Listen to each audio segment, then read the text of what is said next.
యోహాను కంటే యేసు ఎక్కువ మందిని శిష్యులుగా చేసుకొని వారికి బాప్తిస్మం ఇచ్చుచున్న సంగతి పరిసయ్యులు వినిరని ప్రభువునకు తెలిసినప్పుడు పరిసయ్యులు, సద్దూకయ్యులు, శాస్త్రులు వీళ్ళ ముగ్గురిని మనం మంచివాళ్ళనే అనుకుంటాం ప్రతి సంఘం కూడా. కానీ వీళ్ళ ముగ్గురు యొక్క బండారం బయట పెట్టింది యేసు ప్రభువు.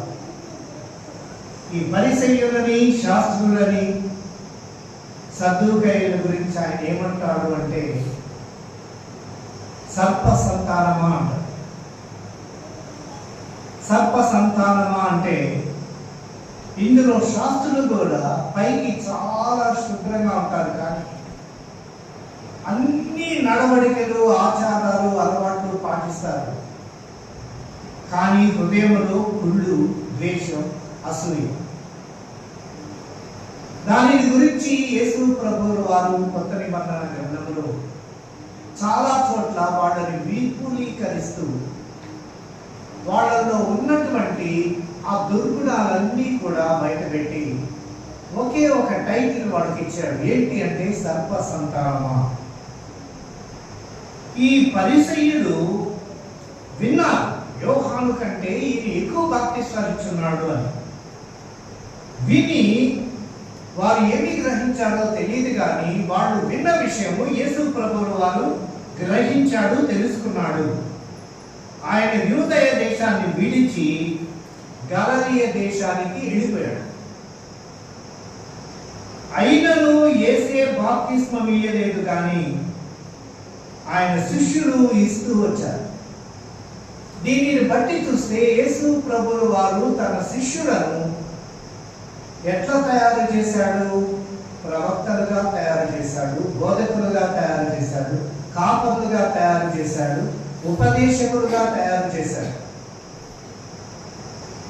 కాబట్టి ఆయన శిష్యులు ఆయన కంటే ఎక్కువ మందికి బాప్తిస్మం ఇవ్వగలిగారు అని మనం చెప్పవచ్చు. అయినను యేసే బాప్తిస్మం ఇయ్యలేదు అని అంటున్నాడు 3వ వచనంలో. ఆయన శిష్యులు ఇచ్చారు. ఆయన సమరయ మార్గమున ఒక రోజు ఎందుకో వెళ్ళవలసి వచ్చింది. ఇలాగ ఎండ వేడిది, దాహం వేస్తా ఉంది యేసు ప్రభువుల వారు. అసలు ఆయనకి దాహం వేయవలసిన అవసరం లేదు. ఆయన దాహం ఎందుకు పొందాడంటే మన కోసం. యేసు ప్రభువుల వారిలో దైవత్వం ఉన్నది, మానవత్వం కూడా ఉన్నది. మానవుడు నిద్రపోయాడు, యేసు ప్రభువు నిద్రపోయాడు. మానవుడు కోపగించుకున్నాడు, యేసు ప్రభువు కోపగించుకున్నాడు. మానవుడికి ఆకలి వేసింది, యేసు ప్రభువు కూడా ఆకలి వేసింది. మానవునికి కలిగినటువంటి అన్ని అలవాట్లు యేసు ప్రభువుల వారు కూడా పొంది ఉన్నట్టుగా పరిశుద్ధ గ్రంథములో మనం చూస్తాం. ఆయన ఎందుకో ఒక రోజు ఆ సమరయ ప్రాంతం మీదుగా వెళ్ళవలసి వచ్చింది. ఒక పర్పస్ లేకుండా యేసు ప్రభువుల వారు ఏ ప్రాంతానికి వెళ్ళడు.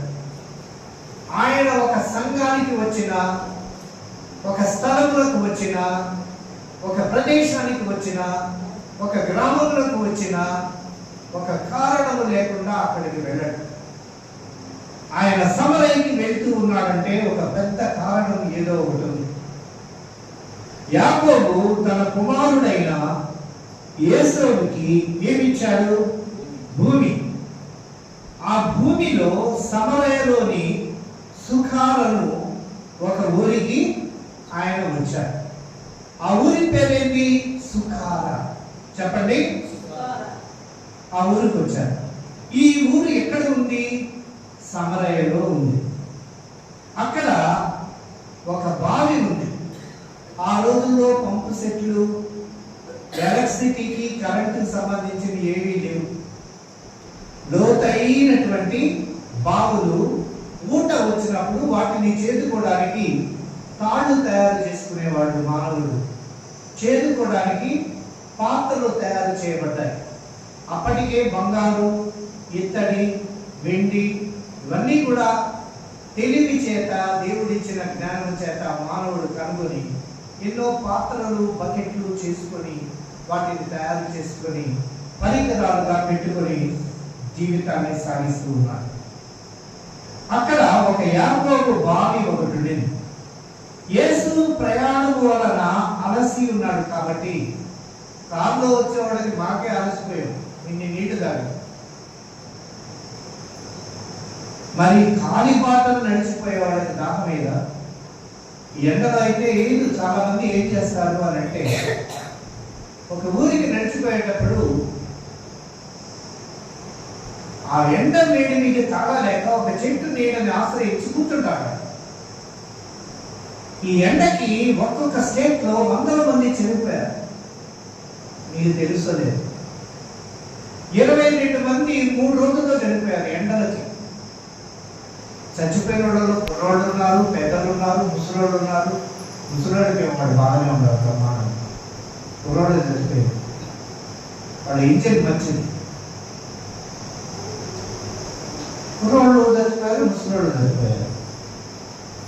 యేసు ప్రభువుల వారు అలసిపోయాడు, నడిచి పోతూ పోతూ పోతూ ఆ బావి యొద్ద కూర్చున్నాడు కొద్దిసేపు. ఆయన ఎక్కడైనా కూర్చున్నాడు అంటే కారణం లేకుండా కూర్చోడు. ఏమి జరగబోతుందో కూడా అప్పటికి ఆయనకి తెలుసు. ఆయన బావి దగ్గర కమ్ముకుని కూర్చున్నాడు. అప్పటికి ఇంచుమించు టైము 12 గంటలు. కరెక్ట్గా ఇప్పుడు 12:10. అప్పటికి 12 గంటల టైం. సమరయ స్త్రీ ఒకటే నీళ్లు చేదుకొనుటకు అక్కడికి రాగా సమరయ ప్రాంతం నుంచి ఒక స్త్రీ వచ్చింది. యేసు ప్రభు ఎవరు? యూదుడు. అప్పటికే సమరయులు ఎలా ఉన్నారు? సమరయ ప్రాంతం సుఖార ప్రాంతానికి సంబంధించింది. యాకోబు బావి వద్ద క్రీస్తు ఆమె జీవితంలో కొన్ని అద్భుత కార్యాలు చేయబోతున్నాడు ఇప్పుడు. అందుకే అక్కడ కూర్చున్నాడు గమ్ముగా. ఆ స్త్రీ వచ్చింది అక్కడ. యేసు ఆమెను, అమ్మా కొంచెం నీళ్ళు పోయి దాహమునకిమ్మని అడిగాను. ఆయన శిష్యులు అక్కడ లేదు. అప్పటికి వాళ్ళు ఎక్కడికి వెళ్ళారంటే ఆహారాన్ని, రొట్టెలు బయట ఆహారం అవి తెచ్చుకోవడానికి ఊరు బయటకు వెళ్ళారు. ఈయన వదిలిపెట్టి ఈయన బావ దగ్గర కూర్చున్నాడు. ఇప్పుడు ఏం జరిగిందో మనం చూస్తాం. ఆ స్త్రీని, అమ్మా నీళ్లు నాకు పోయమ్మా అని అడిగారు. ఆ సమరయ స్త్రీ, యూదుడు అయిన నీవు సమరయ స్త్రీనైన నన్ను దాహమునకిమ్మని ఎలాగూ అడుగుతున్నావు? యోదయ సమరయ మధ్యలో గలలయ. వీడు పోవాలంటే ఎప్పుడు కూడా ఆ ఊరి మీదుగా పోదు. యోదయ, సమరయ, గలలయ, లేకపోతే యోదయ మధ్యలో ఊరుంది, ఆ ఊరి మీదుగా పోరు. ఏంటంటే ఒక బహిష్కరించబడినటువంటి తెగ. అలా ఆశ్చర్యపోయింది. యూదులు చాలా చక్కగా ఉంటారు, బాగా ఎత్తుగా ఉంటారు, పెద్ద కళ్ళు, నిండైన వచ్చేస్తారు, రోజా పువ్వులు ఆ కలర్లో ఉంటారు, థిక్ రోజ్, చాలా చక్కగా ఉంటారు. వీళ్ళెవరు కూడా సమరయ దగ్గరికి పోయి నీళ్లు కానీ ఆహారం కానీ ఏది భుజించరు, వాళ్ళతో సాంగత్యం పెట్టుకోరు, వాళ్ళు ఊరి తట్టు కూడా వెళ్ళరు. వీళ్ళు ఒక అన్టచబుల్స్, ఒక అంతరాని వారుగా పరిగణించబడుతూ ఉన్నారు. ఒక్కసారి రాను రాను ఆయన యూదుడని గ్రహించినటువంటి ఆ స్త్రీ, ఈయనేంది నన్ను నీళ్ళు అడుగుతున్నారు? మీకు తెలుసు లేదు, ఒంగోలు యువతల దర్శి అన్న అక్కడికి పోయి ఎండ మా కొంచెం నీడిస్తారంటే నేను ఏమి కులము మేము మారడం. అక్కడే ఉంది.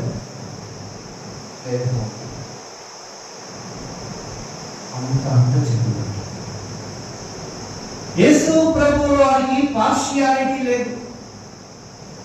ఆయన వచ్చిన పర్పస్ బీదలకు సువార్త ప్రకటించుటకు, నలిగిన వారికి, చెరలో ఉన్న వారికి, ఈ క్షోభ అనుభవిస్తున్న వారికి, వీళ్ళని గురించి ఎలాగైనా వాళ్ళకి సమానత్వం, పార్షియాలిటీ లేకుండా ఒక సమానత్వం తీసుకురావాలనేది యేసు ప్రభు యొక్క ఉద్దేశం. అందరూ ఒకటే, ప్రజలందరూ. ప్రాంతాలను బట్టి కలర్స్ మారిపోతాయి, ప్రాంతాలను బట్టి పర్సనాలిటీ మారిపోదు.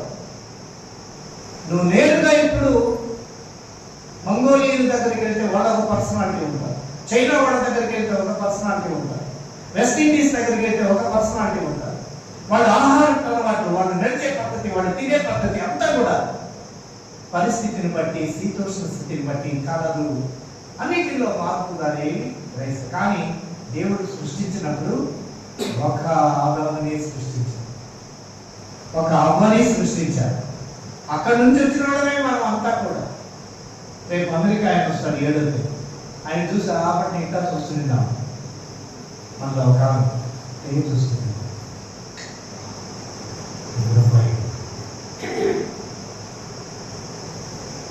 ఆయన కూడా అబ్రాహం నుంచి వచ్చిన, ఒక తల్లి గర్భంలో నుంచి వచ్చిన వాళ్ళమే మనం అంతా. మాలని లేదు, మాదిగని లేదు, హిందూ అని లేదు. ఆమెను పోయి అడిగేలేకే అక్కడ ఉన్నటువంటి తారతమ్యము, సమరయులకు యూదులకు ఉన్నటువంటి ఆ పార్షియాలిటీ, ఆ తారతమ్యం బాగా ఎత్తి చూపుతున్నాడు బైబిల్లో. సమరయ స్త్రీ, యూదుడమైన నీవు సమరయ స్త్రీనైన నన్ను దాహమునికి మని ఎలా అడుగుతున్నావు? ఏలయనగా యూదులు సమరయులతో ఎప్పుడు సాంగత్యం చేయలేదు.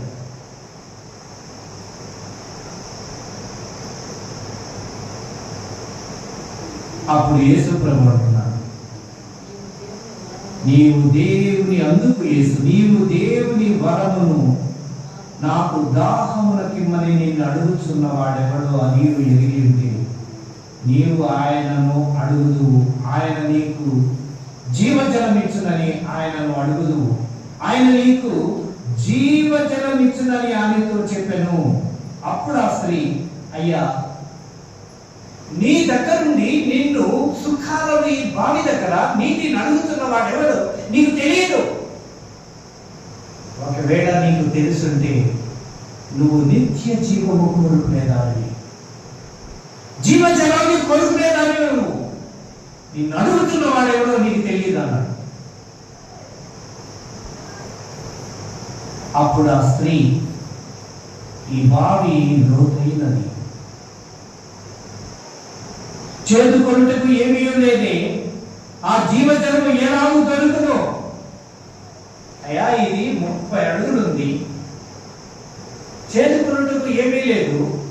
ఒకవేళ జీవజలం ఉంటే అక్కడి నుంచి ఎట్లా తీస్తావు ఆ జీవజలాన్ని? ఏమీ లేదే అని మాట్లాడుతుంది.